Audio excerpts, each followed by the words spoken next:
Hello અને નમસ્કાર મિત્રો, કેમ છો બધા? મજામાં ને? મિત્રો હું મહેતા ફરી એકવાર સ્વાગત કરું છું તમારું તમારી પોતાની ચેનલ પર.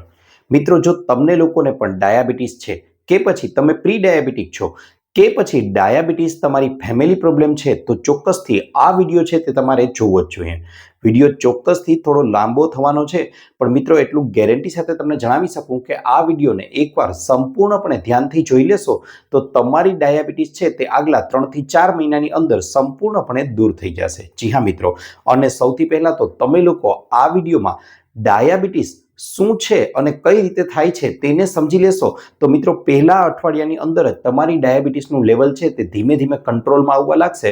અને 2-3 મહિનાની અંદર આજના આ વિડીયોમાં જે બાબતો હું તમને લોકોને જણાવવાનો છું તે બાબતોને સંપૂર્ણપણે નિયમો સાથે ચુસ્તતાથી પાલન કરી લેશો તો તમારા શરીરની અંદર ડાયાબિટીસ નહીં રહે અને ડૉક્ટર પણ તમને કહી દેશે કે હવે તમારે કોઈ પણ પ્રકારની ડાયાબિટીસની દવા લેવાની જરૂર નથી. તો ચાલો જરા પણ વાર ન લગાડતા સીધો જ શરૂ કરી દઈએ આજનો વિડીયો. મિત્રો, સૌથી પહેલા તો આપણે લોકોએ એ સમજવું ખૂબ જ વધારે જરૂરી બની જાય છે કે ડાયાબિટીસ છે શું અને શા માટે થાય છે. મિત્રો, તમને જણાવી દઉં કે ઘણા લોકોને એવો પ્રશ્ન થતો હોય છે કે ભાઈ મારા તો દાદાને કે દાદીને અથવા નાના નાનીને પણ ડાયાબિટીસ હતી અને મારા પપ્પાને પણ છે અને મને પણ થવાની જ છે. તો મિત્રો, તમને જણાવી દઉં કે ડાયાબિટીસ થવા માટે જનીનોનો રોલ છે તે માત્ર 10 થી 12% જ હોય છે. ડાયાબિટીસ થવા માટે જો કોઈ જવાબદાર અને મુખ્ય કારણ કે જે મહત્વનો ભાગ ભજવતું હોય તો એ છે આપણી ખોટી લાઇફસ્ટાઇલ અને ખોટી ખાણીપીણી. જો આ બાબતોને સુધારી લેવામાં આવે તો ડાયાબિટીસને 2 કે 3 મહિનાની અંદર જ સંપૂર્ણપણે મૂળમાંથી મટાડી શકાય છે. હવે કઈ રીતે થાય છે સૌથી પહેલા એ સમજીએ. મિત્રો, તમે લોકો જ્યારે કોઈ પણ પ્રકારનો ખોરાક ખાવ છો ને ત્યારે તે ખોરાક તમારા મોઢા મારફતે અન્નળી મારફતે તમારા પેટમાં જાય છે. હવે આ પેટની અંદર ગયેલો ખોરાક છે તેનું રૂપાંતર શરીર છે તે ગ્લુકોઝની અંદર કરે છે. હવે આ ગ્લુકોઝમાંથી શરીરને શક્તિ ઉત્પન્ન કરવા માટે આ ગ્લુકોઝને કોષોની અંદર દાખલ થવું ખૂબ જ વધારે જરૂરી બની જાય છે. જ્યારે આ ગ્લુકોઝ આપણા શરીરના કોષોની અંદર દાખલ થાય છે ત્યારે તેમાંથી શક્તિ એટલે કે એનર્જી છે તે પ્રોડ્યુસ થાય છે અને તેના પરિણામ સ્વરૂપે આપણે રોજબરોજના કાર્યો ખૂબ જ સરળતાથી અને આળસ વિના કરી શકીએ છીએ. હવે મિત્રો, અહીં ડાયાબિટીસ ક્યાંથી આવી તો સૌથી પહેલા જણાવી દઉં કે આ ગ્લુકોઝ છે તેને શરીરમાં બની તો ગયો પણ તેને કોષોની અંદર દાખલ કરવા માટે આપણે લોકોએ એક ચોક્કસ પ્રકારના અંતઃસ્ત્રાવની જરૂર પડે છે અને એ અંતઃસ્ત્રાવનું નામ છે ઇન્સ્યુલિન. જી હા મિત્રો, કે જેનું ઉત્પાદન કરવાનું કાર્ય સ્વાદુપિંડ એટલે કે પેનક્રિયાસ છે તે કરે છે. હવે આ સ્વાદુપિંડ જ્યારે ઇન્સ્યુલિનનું ઉત્પાદન કરે છે ત્યારે ઇન્સ્યુલિન ઉત્પન્ન થઈ અને સમજાય તેવી ભાષામાં કહું તો ઇન્સ્યુલિન ઓર્ડર આપે છે કોષને અને પરિણામે કોષ છે તે આ ગ્લુકોઝને પોતાની અંદર લે છે અને તેમાંથી શક્તિ ઉત્પન્ન કરે છે. આનો મતલબ એ થાય કે આપણા શરીરમાં શક્તિ ઉત્પન્ન કરવા માટે ગ્લુકોઝ છે તે ખૂબ જ વધારે જરૂરી છે, પણ કેટલી માત્રામાં હોવો જોઈએ એ પહેલા જાણી લઈએ. મિત્રો, બને છે એવું કે જ્યારે ઇન્સ્યુલિન ઉત્પાદન થાય છે અને આ ઇન્સ્યુલિન છે તે એવું એક પ્રકારે કાર્ય કરે છે કે જેમ તાળું ખોલવું હોય તો એના માટે ચાવીની જરૂર પડે છે, તેમાં ઇન્સ્યુલિન છે તે કોષરૂપી તાળાની ચાવી જેવું કાર્ય કરે છે. હવે બનશે એવું કે ઇન્સ્યુલિન વધારે ને વધારે ઉત્પન્ન થાય છે ત્યારે સુગર પણ ગ્લુકોઝ પણ વધારે ને વધારે ઉત્પન્ન થવા લાગે છે અને વધારે ગ્લુકોઝ છે તે જ્યારે કોષોની અંદર જતો જાય છે ત્યારે એક સમય એવો આવે છે કે કોષો છે તે સંપૂર્ણપણે ગ્લુકોઝથી ભરાયેલા હોય છે અને હવે વધારાનો ગ્લુકોઝ છે તેને અંદર સ્વીકારવાની ના પાડી દે છે. તેઓ હવે ઇન્સ્યુલિનના સિગ્નલને પણ અવગણવા લાગે છે. મિત્રો, આ પરિસ્થિતિના પરિણામ સ્વરૂપે હવે જે વધારાની ગ્લુકોઝ ઉત્પન્ન થાય છે તે ધીમે ધીમે આપણા લોહીની અંદર ભળવા લાગે છે. ધીમે ધીમે એટલે કેટલા લેવલ સુધી તો એ જણાવી દઉં કે 100 મિલીગ્રામ પર ડેસીલીટર જેટલું આપણા લોહીની અંદર સુગર હોય છે ત્યારે તેને સામાન્ય માનવામાં આવે છે. આ લેવલ જ્યારે બમણું થઈ જાય, ડબલ થઈ જાય એટલે કે 200 મિલીગ્રામ પર ડેસીલીટર જેટલી સુગર થઈ જાય ને તો પણ શરીર એમ કહે છે કે ચિંતા કરવાની જરૂર નથી, અહીં સુધી હું ખૂબ જ સરળતાથી મેનેજ કરી લઈશ, કાંઈ વાંધો નહીં, હું એડજસ્ટ કરી લઈશ. પણ જ્યારે આ સુગર જ વધી અને 300 મિલીગ્રામ પર ડેસીલીટર જેટલી થઈ જાય છે ત્યારે થોડા નાના મોટા ચિહ્નો આપણા શરીરમાં જોવા મળે છે અને તેના પરિણામ સ્વરૂપે આપણે ડૉક્ટર પાસે જઈએ છીએ ત્યારે ડૉક્ટર કહે છે કે તમને ડાયાબિટીસ છે. બસ મિત્રો, આ જ કારણ છે કે આ વધારાની સુગર કે જે હવે કોષોની અંદર નથી જઈ શકતી તે ધીમે ધીમે લોહીમાં ભળવા લાગે છે અને સુગર લોહીમાં ભળવાના પરિણામ સ્વરૂપે બને છે એવું કે લોહીની થિકનેસ, લોહીની જે જાડાઈ છે તે ધીમે ધીમે વધવા લાગે છે અને આવું ઘાટું જાડું લોહી છે તે શરીરના જુદા જુદા અંગોમાંથી વહેશે ત્યારે એ અંગોને પણ ધીમે ધીમે નુકસાન કરવા લાગે છે. અને એટલા માટે જ મેડિકલ સાયન્સની ભાષામાં ડાયાબિટીસને સાયલેન્ટ કિલર તરીકે પણ ઓળખવામાં આવે છે, કારણ કે તે શરીરમાં બધી બીમારીઓને આમંત્રણ આપે છે, કારણ કે તે શરીરના તમામ અંગોને નુકસાન પહોંચાડવા માટે જવાબદાર બની જાય છે. હવે આ તો વાત થઈ ડાયાબિટીસને. આપણે એ સમજ્યું કે ડાયાબિટીસ કઈ રીતે થાય છે.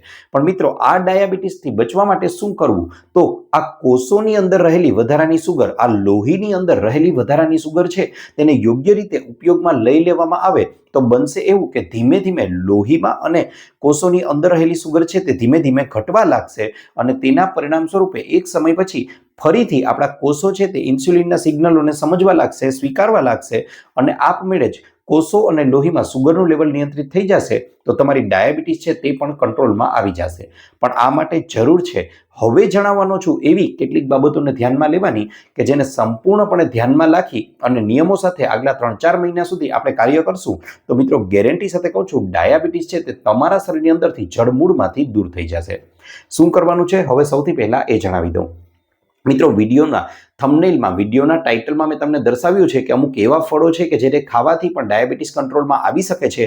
એ ફળોના નામ પણ હું વિડીયોના આગળમાં જણાવવાનો છું. એ 10 થી 12 એવા ફળો છે કે જેને તમે ડાયાબિટીસમાં ખૂબ જ સરળતાથી ખાઈ શકો છો અને શા માટે ખાવા જોઈએ એ પણ જણાવીશ. પણ તેની સાથે સાથે પહેલા તમને કેટલીક એવી વસ્તુઓ કે જે કુદરતી છે, સંપૂર્ણપણે કિંમતમાં સસ્તી છે અને તમારા ઘરમાં કદાચ ઉપલબ્ધ જ હશે, તેનું યોગ્ય રીતે સેવન કરવામાં આવે તો ડાયાબિટીસથી બચી શકાય છે. તે કઈ છે તે વસ્તુઓ ચાલો પહેલા એ જણાવી દઉં. મિત્રો, તેમાં નંબર 1 ઉપર જે વસ્તુને સ્થાન આપવામાં આવેલું છે તેનું નામ છે સલાડ.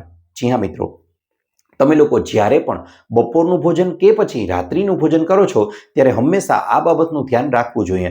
ઉદાહરણ તરીકે આપણે લઈએ કે બપોરનું ભોજન આપણે લોકો કરી રહ્યા છીએ તો બપોરનું ભોજન તમે લોકો જ્યારે પણ લેવાના છો તેના પહેલા ઋતુ અનુસાર આવતા કોઈ પણ એક સલાડ છે તે મોટો વાટકો ભરીને ખાવા જોઈએ. તેમાં કાકડી છે, બીટ છે, મૂળા છે, ગાજર છે, કોબી છે, અન્ય કોઈ પણ તમને ભાવતા શાકભાજીનું સલાડ છે તે તમે લઈ શકો છો. પણ આ સલાડને એકદમ ચાવી અને તમારે લોકોએ ખાવા જોઈએ. આનાથી બનશે એવું, એક તો તેનો ગ્લાયસેમિક ઇન્ડેક્સ ખૂબ જ નીચો છે, તેની સાથે સાથે તમારા પેટને પણ ભરેલું રાખશે અને જમ્યા પછી જે સુગરમાં સ્પાઇક આવતો હતો, જે તમારી સુગરમાં ઉછાળો આવતો હતો, તેને પણ તે નહીં આવવા દે. માટે ચોક્કસથી જમ્યા પહેલા એક મોટો વાટકો ભરી અને સલાડ ખાવાનો આગ્રહ રાખવો જોઈએ. મિત્રો, સેમ પ્રોસેસ આજ રાત્રિના સમયે પણ કરવાની છે, પણ કંઈક અલગ રીતે. રાત્રિનું ભોજન તમે લોકો કરો છો, દિવસનું છેલ્લું ભોજન જ્યારે તમે લોકો કરો છો તેના પહેલા એક મોટો વાટકો ભરી અને શક્ય હોય તો 1 કે 2 ડુંગળીનું સલાડ ખાવાનું છે.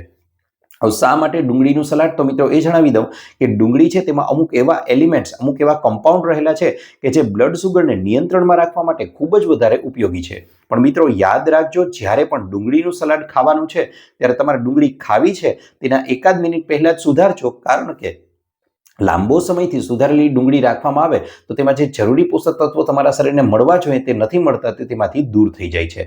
માટે ડુંગળીને ખાવી છે ત્યારે જ તેને સુધારવી જોઈએ. એટલા માટે તો આપણા વડીલોને પણ જોયા હશે કે તેઓ મુઠ્ઠી મારી અને જમતા સમયે ડુંગળીને સુધારતા અને સીધી જ તેને ખાવામાં ઉપયોગમાં લેતા. અને આ કાચી ડુંગળી જે આપણે ખાવાની છે તેનાથી જ આપણને લોકોને ભરપૂર ફાયદાઓ મળી રહેશે. ત્યાર પછી મિત્રો, બીજી વસ્તુ જે ખોરાકમાં તમારે લોકો ઉપયોગમાં લેવી જ જોઈએ તેનું નામ છે જવ. જી હા મિત્રો, ઘઉંની રોટલી તો આપણે લોકો રોજે રોજ ખાઈ જ રહ્યા છીએ, પણ તેના બદલે જવમાંથી બનેલી રોટલી આગલા 2 કે 3 મહિના સુધી તમે લોકો ખાવાનું શરૂ કરી દેશો તો તમને લોકોને દેખીતો ફેરફાર તમારી સુગરની અંદર જોવા મળશે અને તમારી સુગરનું લેવલ છે તે સંપૂર્ણપણે કંટ્રોલમાં કરવા માટે આ જવ છે તે ખૂબ જ મહત્વનો ભાગ ભજવી શકે છે. ઉપરાંત તે આપણું દેશી અનાજ છે, એક પ્રકારે મિલેટ્સ છે કે જેને આપણા વડીલો છે તે પણ ખોરાકમાં ઉપયોગમાં લેતા હતા. ત્યારબાદ મિત્રો વાત કરવા જાઉં તો આગળ તમારે લોકોએ સ્નેક્સ તરીકે જ્યારે કોઈ પણ વસ્તુ ખાવાનું મન થાય ત્યારે ચોક્કસથી તમારે લોકોએ પલાળેલા ડ્રાયફ્રૂટ છે તે ખાવા જોઈએ. તેમાં કાજુ છે, બદામ છે, પિસ્તા છે. પિસ્તામાં આ બધી વસ્તુઓ છે તે સોલ્ટ વિનાની ખાવાની છે અને તેને પલાળીને ખાવાનો આગ્રહ રાખશો તો તેમાં સોનામાં સુગંધ ભળી જશે અને તમારા શરીર માટે ખૂબ જ વધારે ફાયદો કરી શકે છે. મિત્રો, આ ઉપરાંત વાત કરવા જાઉં તો તમારે લોકોએ આગળ પણ 1-2 વસ્તુઓનો પ્રયોગ કરવાનો છે કે જે તમારી ડાયાબિટીસની અંદર સારો એવો ફાયદો કરી શકે છે. તો તેનું નામ છે મેથી. જી હા મિત્રો, રાત્રિના સમયે તમે લોકો જ્યારે સૂવા માટે જાઓ છો ત્યારે 12 થી 15 જેટલા મેથીના દાણા છે તે એક વાટકીની અંદર પાણી લઈ અને તેમાં પલાળી દો અને વહેલી સવારે જ્યારે ઉઠો છો ત્યારે ફ્રેશ થઈ ગયા પછી વાસી મોઢે જ આ મેથીને ચાવીને એકદમ ખાઈ લેવાની છે અને ત્યાર પછી તમે લોકો સામાન્ય પાણી પણ પી શકો છો. મિત્રો, આનાથી તમારી ડાયાબિટીસને કંટ્રોલમાં લાવવામાં તે મહત્વનો ભાગ ભજવે છે. આ ઉપરાંત રાત્રિના સમયે પણ તમે એક પ્રયોગ ચોક્કસથી કરી શકો છો કે જે તમારી ડાયાબિટીસમાં સારો એવો ફાયદો કરી આપશે તમને. આ માટે તમારે લોકોએ જરૂર પડશે 1 ગ્લાસ જેટલા ગરમ પાણીની. તેની સાથે સાથે 1 ગ્લાસની અંદર 1 ચમચી જેટલો આમળા પાવડર ઉમેરી દો. 5 ચમચી અડધાની પણ અડધી ચમચી જેટલી હળદર ઉમેરી દો અને ઉપરથી પેલું 1 ગ્લાસ જેટલું ગરમ પાણી ઉમેરી બરાબર રીતે હલાવી અને રાત્રે સૂતા પહેલા આ પાણીને પી જાઓ. મિત્રો, આનાથી તમારી ડાયાબિટીસ કંટ્રોલમાં લાવવામાં ખૂબ જ મહત્વનો ભાગ ભજવે છે. આ ઉપરાંત મિત્રો વાત કરવા જાઉં તો દિવસનું જ્યારે પણ તમે લોકો છેલ્લું ભોજન કરો છો ને ત્યારે હંમેશા એક વસ્તુનું યાદ રાખજો કે ભોજન કરી લીધા પછી તમારે લોકોએ હંમેશા માટે એક પ્રયોગ ચોક્કસથી કરવો જોઈએ અને એ છે જમી લીધાના 5 થી 10 મિનિટ બાદ તમારે લોકોએ હળવું વોકિંગ છે તે કરવું જોઈએ.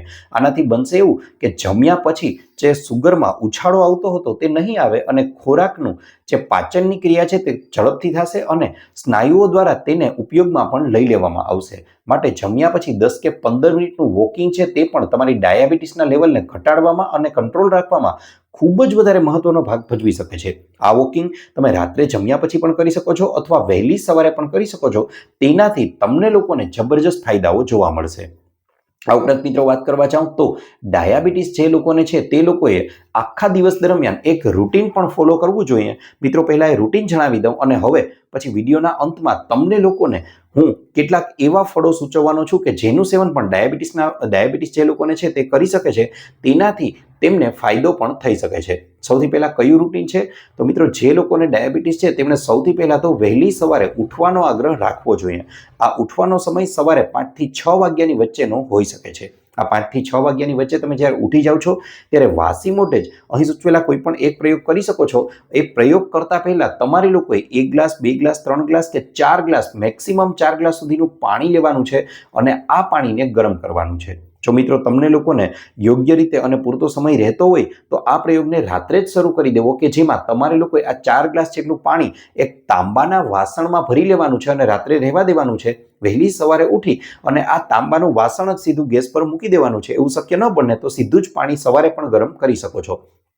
તેને ગરમ કરી અને હવે ગેસ પરથી નીચે ઉતારી અને નવસેકું રહે ત્યારે તેને પી જવાનું છે. તમારી ક્ષમતા કે તમારી કેપેસિટી મુજબ આ પાણી છે તેને પીવાનો આગ્રહ રાખવાનો છે. આટલું પી લીધા પછી હવે તમારે લોકોએ ખુલ્લા વાતાવરણમાં ઘરની આજુબાજુ જે કોઈ પણ જગ્યાએ ખુલ્લું વાતાવરણ હોય ત્યાં 10 થી 15 મિનિટ સુધી લટાર મારી આવવાની છે, હળવું વોકિંગ કરી આવવાનું છે. આટલું કરી આવ્યા પછી હવે તમે લોકો જ્યારે ઘરે પાછા આવો છો ત્યારે હવે તમારે લોકોએ ઘરના કોઈ પણ એક એવી જગ્યા ગોતવાની છે કે જે પ્રમાણમાં ખુલ્લી હોય, હવા ઉજાસ એકદમ રહેતો હોય અને કુદરતની તમે ત્યાં બેસી અને નજીક રહી શકો. એ તમારા ઘરનું ફળિયું હોઈ શકે છે, ઘરની અગાસી હોઈ શકે છે, ઘરની બાલ્કની હોઈ શકે છે. આમાંથી કાંઈ પણ અવેલેબલ ન હોય ને તો તમે લોકો ઘરની આજુબાજુમાં આવેલો કોઈ પણ બગીચો છે તેને પણ આમાં ધ્યાને લઈ શકો છો. હવે મિત્રો, આ જગ્યાએ જઈ અને તમારે લોકોએ યોગા મેટ છે તે પાથરી દેવાની છે. યોગા મેટ પાથરી દો. યોગા મેટ ન હોય તો તેના બદલામાં કોઈ પણ એક ચાદર છે, પાથરણું છે, છેલ્લે આસનિયું છે તેને પણ પાથરી શકો છો. તેના પર જઈ અને બેસી જાઓ અને હવે તમારે લોકોએ આગલી 12 થી 15 મિનિટ સુધી અનુલોમ વિલોમ છે તે કરવાના છે. મિત્રો, અનુલોમ વિલોમમાં શું કરવાનું છે? તો એક નાકેથી શ્વાસને ખેંચવાનો છે અને બીજા નાકેથી શ્વાસને બહાર ફેંકવાનો છે. ફરી પાછો બીજા નાકેથી શ્વાસને અંદર ખેંચવાનો છે અને પેલા નાકેથી શ્વાસને બહાર ફેંકવાનો છે. આ પ્રક્રિયા તમારે લોકોએ 12 થી 15 મિનિટ સુધી વારંવાર રિપીટ કરવાની છે એક ધારી. મિત્રો, આનાથી જબરજસ્ત ફાયદાઓ જોવા મળશે. તમારા માથાનો દુખાવો તો શું હતો ને ક્યારેય તમને યાદ જ નહીં રહે.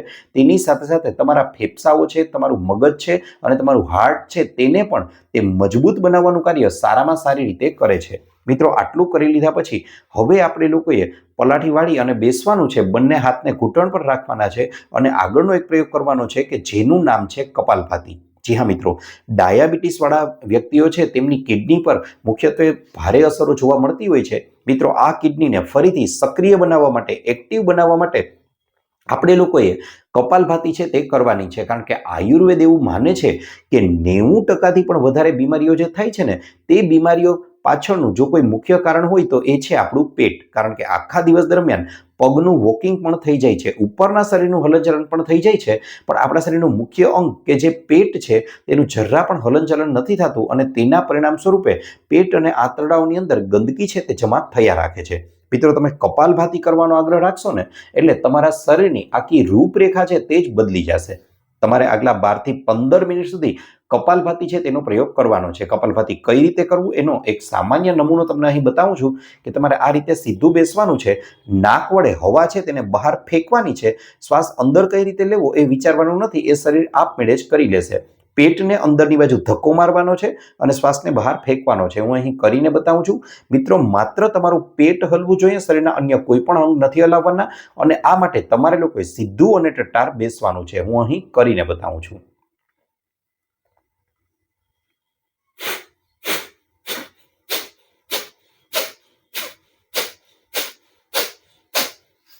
આ રીતે આગલા 12 થી 15 મિનિટ સુધી તમારે લોકોએ કપાલભાતિનો પ્રયોગ કરવાનો છે. હા, તમે દર અમુક મિનિટો પછી થોડો ગેપ વચ્ચે રાખી શકો છો અને આ પ્રયોગ છે તે કરી શકો છો. મિત્રો, કદાચ 1-2 દિવસમાં ફાયદો નહીં થાય, પણ થોડા મહિનાઓ સુધી આને સતત કરતા રહેશો ને તો આના જે જબરજસ્ત ફાયદાઓ છે તે એટલા ગજબના છે કે તે તમે લોકો અનુભવશો પછી ક્યારેય પણ જિંદગીમાં આને તમે છોડી નહીં શકો. તમારું ગમે એવું ટાઈટ શેડ્યુલ હશે, આને કર્યા વિના નહીં રહી શકો. આ ઉપરાંત મિત્રો વાત કરવા જાઉં તો આટલું કરી લીધા પછી હવે તમારે લોકોએ હળવા આસનો કેટલાક કરવા જોઈએ કે જેમાં તમારે લોકોએ તિતલી આસન છે, ગૌમુખાસન છે, પવન મુક્તાસન છે, સર્વાંગાસન છે, સવાસન છે, શીર્ષાસન છે અને જે લોકોને ખાસ કરીને ડાયાબિટીસ રહે છે તેવા લોકોએ મંડુકાસન પણ કરવું જોઈએ. આ મંડુકાસન પણ ડાયાબિટીસની અંદર જબરજસ્ત ભાગ ભજવે છે અને તમારી કિડનીને ફરીથી એક્ટિવ કરવાનું મહત્વનું કાર્ય કરે છે. આ ઉપરાંત મિત્રો, જો તમારું શરીર પણ સંપૂર્ણપણે સાથ આપતું હોય તો તમારે લોકોએ ચોક્કસથી 12 થી 15 જેટલા સૂર્ય નમસ્કાર પણ કરવા જોઈએ. તે તમારા શરીરને ફરીથી એક્ટિવ બનાવવાનું કાર્ય સારામાં સારી રીતે કરે છે. ત્યાર પછી મિત્રો, આટલું કરી લીધા પછી હવે આગલી 15 થી 20, 25 કે 30 મિનિટ સુધી તમારે કાંઈ જ ખાવાનું નથી. જો શક્ય હોય તો 45 મિનિટ સુધી કાંઈ જ નથી ખાવાનું અને ત્યાર પછી સવારનો બ્રેકફાસ્ટ કરવાનો છે. મિત્રો, સવારના બ્રેકફાસ્ટમાં તમારે લોકોએ પલાળેલા જે કઠોળ હોય છે તે ખાવાનો આગ્રહ રાખવાનો છે. પલાળેલા કઠોળ એટલે અહીં હું ફણગાવેલા કઠોળની વાત કરી રહ્યો છું કે જેને અઠવાડિયામાં 2 કે 3 વાર નાસ્તામાં ખાવાનો આગ્રહ રાખશો તો તેનાથી ઉત્તમ કોઈ નાસ્તો છે જ નહીં. આ ઉપરાંત અઠવાડિયામાં એકાદ વાર તમે લોકો ચણાના લોટમાંથી બનેલા પુડલા ખાવાનો પણ આગ્રહ રાખી શકો છો. ચણાના લોટના પુડલા બનાવો ત્યારે તેમાં ચપટી 1 જેટલો અજમો અને થોડી પાલક ઉમેરીને બનાવશો તો સોનામાં સુગંધ પડી જશે અને તમારા શરીરને પણ ફાયદો કરશે. આ ઉપરાંત મિત્રો, ફણગાવેલા કઠોળ બનાવવા માટે થોડો વધારે સમય લઉં છું તમારો, પણ આ માટે તમારે 1 મુઠ્ઠી જેટલા મગ છે તેને આગલા દિવસે સાંજે 3 કે 4 વાગ્યા આસપાસ જ પાણીમાં પલાળી દેવાના છે. રાત્રિનો સમય થશે ત્યાં સુધીમાં તો આ બધા કઠોળ છે તે એકદમ પલળી ગયા હશે અને તે ભીના થઈ ગયા હશે, પોચા પડી ગયા હશે. હવે આ બધા જ કઠોળને લઈ અને તેને એક સુતરાઉ કાપડની પોટલીમાં ભરી દો અને એકદમ ટાઈટ પોટલી વાળી દો. હવે આ ટાઈટ પોટલી વાળી દીધા પછી તમારે લોકોએ તેની પર હળવો હળવો પાણીનો છંટકાવ કરી અને આરામથી સૂઈ જવાનું છે. વહેલી સવારે ઉઠશો ત્યારે તમને ખ્યાલ આવશે કે બધા જ મગના જે મગ આપણે પલાળેલા હતા પોટલીની અંદર તે સંપૂર્ણપણે કોટા ફૂટી ગયા હશે. તે સરસ મજાના ફણગાવેલા કઠોળ તૈયાર થઈ ગયા હશે. હવે સીધા જ તેને નથી આરોગવાના, કારણ કે તેનાથી તો બની શકે કે તમારું પાચન તંત્ર જરા પણ નબળું હોય તો ગેસ કે એસિડિટીની સમસ્યા કરી શકે. આ માટે એક મોટો વાટકો લઈ અને તેની અંદર બધા જ ફણગાવેલા મગ છે તેને ઉમેરી દો. તેમાં ઉપરથી સારી એવી માત્રામાં છીણેલું આદુ છે, યોગ્ય માત્રામાં આપણે લોકોએ જીરુંનો પાવડર છે, સંચળ છે, મરી પાવડર છે, આટલી વસ્તુઓ ઉમેરી દો. અડધાથી 1 જેટલું લીંબુ સ્વાદાનુસાર ઉમેરી દો. અન્ય તમે ઈચ્છો તો અન્ય ઘરના પણ મસાલાઓ તમે ઉમેરી શકો છો. તેની સાથે સાથે સમારેલી ડુંગળી છે, સમારેલા ટમેટા છે, સમારેલી કાકડી તેને પણ ઝીણી એકદમ બારીક કાપી અને આમાં ઉમેરી દો. અને ઉપરથી તમારે લોકોએ 1 ચમચી જેટલું દેશી ઘાણીનું શુદ્ધ સિંગતેલ અડધી ચમચી જેટલું ઉમેરશો તો પણ ચાલશે. ઉમેરી બરાબર રીતે આખી ચાટને હલાવી લો. એક સુંદર બ્રેકફાસ્ટ તમારો તૈયાર થઈ ગયો છે અને એકદમ ચાવીને ખાવાનો આગ્રહ રાખશો તો મિત્રો, સ્વાદમાં તો અદ્ભુત લાગશે જ, પણ તેની સાથે સાથે તમારા શરીરને આખો દિવસ એકદમ ઉર્જામય રાખવાનું પણ કાર્ય કરશે. ત્યાર પછી મિત્રો આગળ વાત કરવા જાઉં તો હવે સમય આવે છે બપોરનો. બપોરના સમયમાં મેં તમને જણાવ્યું એ પ્રમાણે સૌથી પહેલા તો 1 વાટકો જેટલું સલાડ ખાવાનું છે. સલાડ ખાધા પછી બપોરનું ભોજન શરૂ કરો છો ત્યારે મિત્રો શક્ય હોય તો 7 દિવસ મોટાભાગના લોકો છે તે ઘઉંમાંથી બનેલી રોટલી છે તે આરોગે છે. તેના બદલે આપણા દેશી અનાજ એટલે કે બાજરો છે, મકાઈ છે, જવ છે, જુવાર છે, રાગી છે, આમાંથી બનેલી રોટલી કે રોટલા ખાવાનો આગ્રહ રાખશો ને તો જબરજસ્ત ફાયદો થશે. જો એવું શક્ય નથી, ઘણા લોકો એમ કહે કે આ અમારા માટે શક્ય નથી, અમારે તો રોજે રોજ ઘઉંની રોટલી જ ખાવી પડે એમ છે, તો મિત્રો એના માટે ઉપાય જણાવી દઉં કે જો તમે લોકો રોજે રોજ ઘઉંમાંથી બનેલી જ રોટલી ખાઈ રહ્યા છો તો રોજની 4 રોટલી ખાવ છો તો હવેથી 3 રોટલી ખાજો અને તેના બદલામાં 1 વાટકી શાક ખાઈ રહ્યા હતા તેના બદલે હવે 2 વાટકી જેટલું શાક ખાવાનો તમારે લોકોએ આગ્રહ રાખવાનો છે. ત્યાર પછી મિત્રો વાત કરવા જાઉં તો તમે લોકો જ્યારે પણ આ ભોજન કરો છો ત્યારે ભોજનની સાથે સાથે 1 વાટકી જેટલું દહીં અથવા 1 ગ્લાસ જેટલી છાશ પીવાનો પણ આગ્રહ રાખવો જોઈએ કે જેમાં જીરું પાવડર ઉમેરેલો હોય અને તેની સાથે સાથે તમારે લોકોએ ખોરાકમાંથી બને તેટલી સફેદ વસ્તુઓને અવોઇડ કરવાની છે કે જેની અંદર મીઠું છે, મેંદો છે, ખાંડ છે અને ચોખા છે. સાથે સાથે મિત્રો તમારી જે ભોજનની થાળી છે તેને બને તેટલી રંગબેરંગી બનાવવાનો પ્રયત્ન કરવાનો છે. અહીં રંગબેરંગીનો એવો જરાય મતલબ નથી કે તમારે તમારી થાળીને મીઠાઈઓથી ભરી દેવાની છે, પણ અહીં મારો એવો મતલબ છે કે તમે જે કોઈ પણ ભોજન કરી રહ્યા છો તે ભોજનમાં જે કોઈ પણ શાકભાજી કે ફળો તમે લોકો જ્યારે માર્કેટમાં લેવા માટે જાઓ છો ને ત્યારે એટલો આગ્રહ રાખજો કે બધા જ રંગના ફળો, જી હા મિત્રો, માત્ર રંગ જ જોઈ શકશો, બધા જ રંગના ફળો, બધા જ રંગના શાકભાજી પણ લેવાનો આગ્રહ રાખશો ને તો આનાથી મોટામાં મોટો ફાયદો એ થશે કે તમારા શરીરને જરૂરિયાત મુજબના તમામ પ્રકારના વિટામિન્સ છે, મિનરલ છે અને પોષક તત્વોયુક્ત ખોરાક એમાં આવી જશે અને તમારા શરીરને મળી રહેશે. ભોજન પૂરું થાય તે પછી તમે લોકો અડધીથી 1 ચમચી જેટલી વરિયાળી લઈ અને આ વરિયાળીને પણ ચાવીને ખાવાનો આગ્રહ રાખજો કે જેથી કરીને તમારું પાચન છે તે પણ સુધરી જાય અને તમને લોકોને જબરજસ્ત ફાયદો જોવા મળે. આ ઉપરાંત મિત્રો વાત કરવા જાઉં તો હવે સમય આવે છે સાંજનો. મિત્રો સાંજના સમયે તમારે લોકોએ શું કરવાનું છે એ પહેલા તમને જણાવી દઉં. સાંજના સમયે સૌથી પહેલા તો મોટા ભાગના લોકોને ભૂખનો હળવો અહેસાસ થતો હોય છે.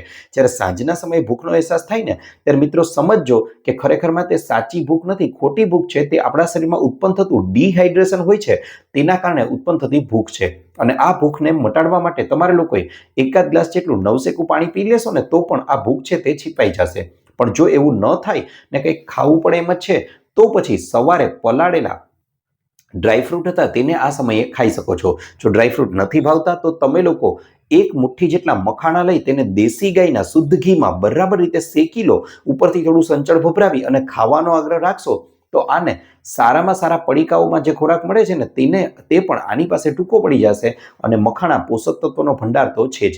ત્યાર પછી મિત્રો આગળ વાત કરવા જાઉં તો મોટાભાગના લોકો છે તે આ સમયે ભૂલ કરે છે કે ભૂખ લાગી નથી કે તરત જ પડીકાબંધ ખોરાક જે હોય છે તે ખોલી અને ખાવા લાગે છે.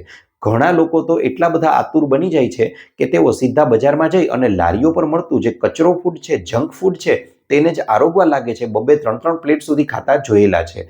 આ ઉપરાંત મિત્રો વાત કરવા જાઉં તો ઘણા લોકો તો આટલું પણ આળસ કરી જાય છે કે ઘરે બેઠા બેઠા જ સીધા ઓનલાઈન હોટલોમાંથી ઓર્ડર કરી દે છે અને આ ફૂડ ઝાપટી જાય છે. મિત્રો આપણા શરીરમાં બીમારીઓ આવવા માટે અને ખાસ કરીને ડાયાબિટીસ જેવી બીમારી થવા માટે આ વસ્તુઓ જવાબદાર છે. આપણે આનાથી જ બચવાનું છે.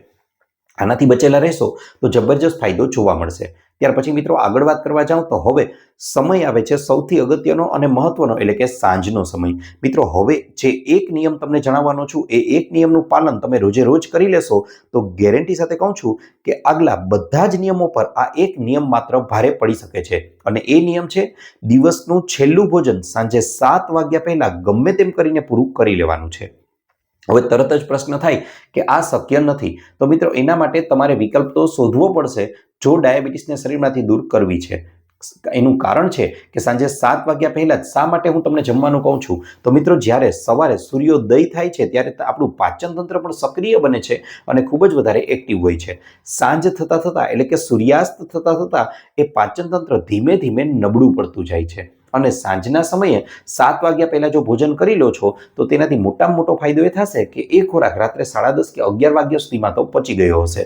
આ ઉપરાંત મિત્રો વાત કરવા જાઉં તો તમે લોકોએ આપણા દાદા દાદી કે નાના નાનીનું ટાઈમ ટેબલ જોજો તો એ પણ કંઈક આ જ પ્રકારનું હતું. તેઓ આ રૂટીનને જ ફોલો કરતા અને એટલા માટે તો લાંબુ અને નિરોગી આયુષ્ય છે તે ભોગવી શક્યા.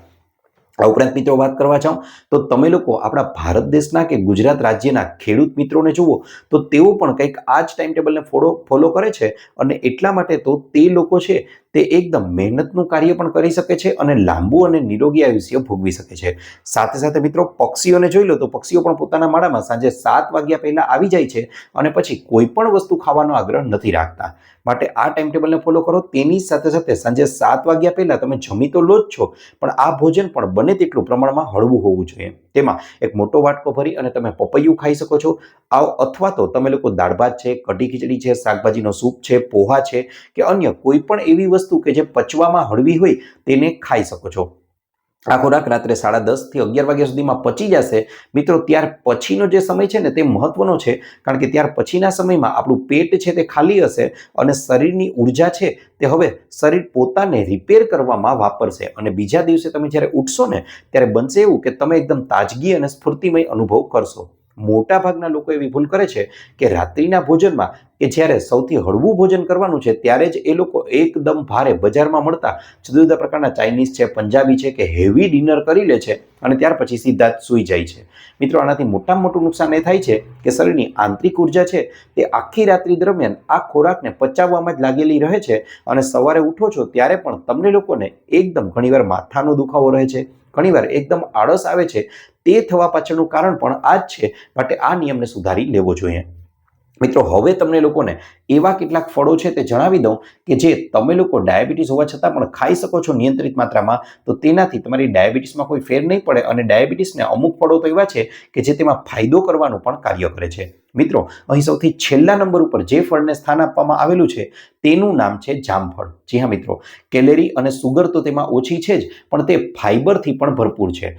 જામફળને જ્યારે બે ભોજનની વચ્ચે, ખાસ કરીને રાત્રિનું ભોજન અને આપણે સાંજનું છેલ્લું ભોજન સાંજે 7 વાગ્યા પહેલા કરવાનું છે તે અને બપોરના ભોજનની વચ્ચે એટલે એક્ઝેક્ટ 3-4 વાગ્યે જો ખાઈ લેવામાં આવે ને તો તેનાથી મોટા ફાયદો એ થાય છે કે તમારું પેટ છે તે લાંબો સમય સુધી ભરેલું રહે છે અને પરિણામે આપણે આડીઅવળી વસ્તુઓ ખાવાથી બચી શકીએ છીએ. આ ઉપરાંત મિત્રો વાત કરવા જાઉં તો આગળનું જે ફળ છે તેનું નામ છે સફરજન. સફરજન છે મિત્રો, તેમાં પેક્ટિન નામની એક ફાઈબર રહેલું છે કે જે આપણા આંતરડાઓની અંદર જઈ અને વધારાની સુગર છે તેને શોષી લે છે અને તે એક પ્રકારે જેલી જેવું આવરણ બનાવી દે છે કે જેમાંથી તે ધીમે ધીમે તેને મુક્ત કરે છે અને તેના પરિણામ સ્વરૂપે જમ્યા પછીની જે સુગર છે તેમાં આવતો સ્પાઇક છે, તેમાં આવતો ઉછાળો છે તેને નથી આવવા દેતી અને તે કંટ્રોલ કરે છે. મિત્રો અંગ્રેજીમાં તો કહેવત પણ છે કે an apple a day keep doctor અવે. એનો મતલબ કે રોજનું એક સફરજન પણ ખાઈ લેશો તો ડોક્ટરથી તમે બચેલા રહેશો. ત્યાર પછી મિત્રો ત્રીજા નંબર ઉપર જે ફળને સ્થાન આપવામાં આવેલું છે તેનું નામ છે નાશપતી. જી હા મિત્રો, નાશપતી છે તેમાં 10% જેટલી માંડ સુગર હોય છે, પણ નાશપતીનો મુખ્ય અને મહત્વનો ફાયદો કોઈ હોય તો એ પાણી અને ફાઈબરથી ભરપૂર હોય છે. મિત્રો જે કોઈ પણ વસ્તુ ફાઈબરથી ભરપૂર હશે તે તમારી ડાયાબિટીસને કંટ્રોલમાં લાવવામાં ખૂબ જ મહત્વનો ભાગ ભજવે છે. આ ઉપરાંત નાશપતી એક અમૂલ્ય ફળ છે. તે આ સમયમાં થોડા સમય માટે જ આવે છે, તે મળે ત્યાં ચોક્કસથી ખાઈ લેવું જોઈએ. રોજની એકાદ નાશપતી ખાઈ લેશો તો તે ઇનફ છે. તમને લોકોને મોઢાનો સ્વાદ તો જળવાઈ રહેશે, પણ તેની સાથે સાથે તમારા શરીરને પણ ફાયદો કરવામાં મહત્વનો ભાગ ભજવે છે. ત્યાર પછી મિત્રો વાત કરવા જાઉં તો આગળનું ફળ છે કીવી. જી હા મિત્રો, કીવીમાં લગભગ 8 થી 9 ગ્રામ જેટલી સુગર રહેલી હોય છે. આ ઉપરાંત તેમાં કાર્બોહાઈડ્રેટ અને તેમાંના એન્ઝાઇમ જે રહેલા છે તે પ્રોટીનને તોડવામાં મહત્વનો ભાગ ભજવે છે. સાથે સાથે કીવીમાં વિટામિન સી પણ ભરપૂર માત્રામાં રહેલું છે કે જે ડાયાબિટીસમાં મહત્વનું માને છે. સાથે સાથે આપણા પાચનનો વેગ વધારે છે, તેથી કીવી પણ જમ્યા પછી ખાવામાં આવે તો તે ખૂબ જ વધારે ફાયદો કરી શકે છે. સાથે સાથે મિત્રો વાત કરવા જાઉં તો બ્લુબેરી છે તે એન્ટીઓક્સિડન્ટનો ખજાનો છે અને એટલા માટે આપણી રુધિર વાહિનીઓ છે તેને સક્રિય રાખવા માટે, એક્ટિવ બનાવવા માટે ખૂબ જ મહત્વનો ભાગ ભજવે છે અને રોજે રોજની તમે લોકો એકાદ મુઠ્ઠી જેટલી બ્લુબેરી ખાવાનો આગ્રહ રાખશો. યાદ રહે મિત્રો, તાજી અને ફ્રેશ બ્લુબેરી ખાવાની છે, પડીકાઓમાં બંધ સુગર એડેડ કરેલી બ્લુબેરી આપણે નથી ખાવાની. ત્યાર પછી મિત્રો આગળ વાત કરવા જાઉં તો આગળનું ફળ છે સંતરા. નામ સાંભળીને આશ્ચર્ય થશે, પણ મિત્રો સંતરા છે તેમાં વિટામિન સી ભરપૂર માત્રામાં રહેલું હોય છે. તેની સાથે સાથે તેનો ગ્લાયસેમિક ઇન્ડેક્સ પણ 42 જેટલો છે કે જે પ્રમાણમાં મધ્યમથી ઊંચો કહી શકાય, પણ બહુ ઊંચો નથી. એટલા માટે ડાયાબિટીસના પેશન્ટ પણ તેને દિવસમાં એકાદ સંતરાનું સેવન કરી શકે છે. તેમાં રહેલું લિક્વિડ છે, તેમનું પ્રવાહી છે અને ફાઈબર છે તે આપણી ડાયાબિટીસને કંટ્રોલમાં રાખવામાં મહત્વનો ભાગ ભજવી શકે છે. આ ઉપરાંત મિત્રો આલુ બુખારા 10 ગ્રામ જેટલી સુગર તેમાં રહેલી છે અને તે આપણા લીવરને એકદમ હેલ્ધી રાખવાનું કાર્ય કરે છે. ફેટી લીવરની સમસ્યા રહેતી હોય તો તેને પણ તંદુરસ્ત રાખવાનું કાર્ય કરે છે અને આપણું લીવર તંદુરસ્ત હશે તો પણ ડાયાબિટીસ કંટ્રોલ કરવામાં મહત્વનો ભાગ ભજવી શકે છે. સાથે સાથે મિત્રો ચેરી અને પપૈયું. મિત્રો ચેરી છે તેનો ગ્લાયસેમિક ઇન્ડેક્સ લગભગ સૌથી નીચો છે, તે લગભગ 22 જેટલો છે અને તેની સાથે સાથે ફાઇબર અને પેક્ટિન જેવા તત્વો પણ તેની અંદર રહેલા છે કે જે કઈ રીતે ફાયદો કરે છે તે હમણાં જ આગળ વિડીયોમાં જણાવેલું છે. તેની સાથે સાથે મિત્રો પપૈયું કે જેમાં 7 થી 8% જેટલી જ માત્ર સુગર રહેલી છે, પચવામાં ખૂબ જ સરળ છે અને તમે લોકો ડાયાબિટીસ છે તો એક નાની વાટકી જેટલું પપૈયું છે તેને રાત્રિના ભોજનમાં પણ ઉપયોગ કરી શકો છો અથવા દિવસ દરમિયાન ગમે ત્યારે તમે પપૈયાનું સેવન કરશો તો તે પણ ડાયાબિટીસમાં ફાયદાકારક માનવામાં આવેલું છે. તેમાં સારી એવી માત્રામાં એન્ઝાઇમ રહેલા છે કે જે આપણા શરીરમાં પ્રોટીનને પચાવવામાં મહત્વનો ભાગ ભજવે છે. પરિણામે પાચનનો વેગ વધે છે, એટલે જમ્યા પછીની જે સુગર સ્પાઇક આવે છે તેને પણ કંટ્રોલમાં રાખવાનું કાર્ય કરે છે. ત્યાર પછી મિત્રો સ્ટ્રોબેરી. મિત્રો 100 ગ્રામ સ્ટ્રોબેરીની અંદર માત્ર 5 ગ્રામ જેટલી સુગર રહેલી હોય છે અને એટલા માટે તો સ્ટ્રોબેરી છે તે આપણને લોકોને ખટમીઠી લાગે છે.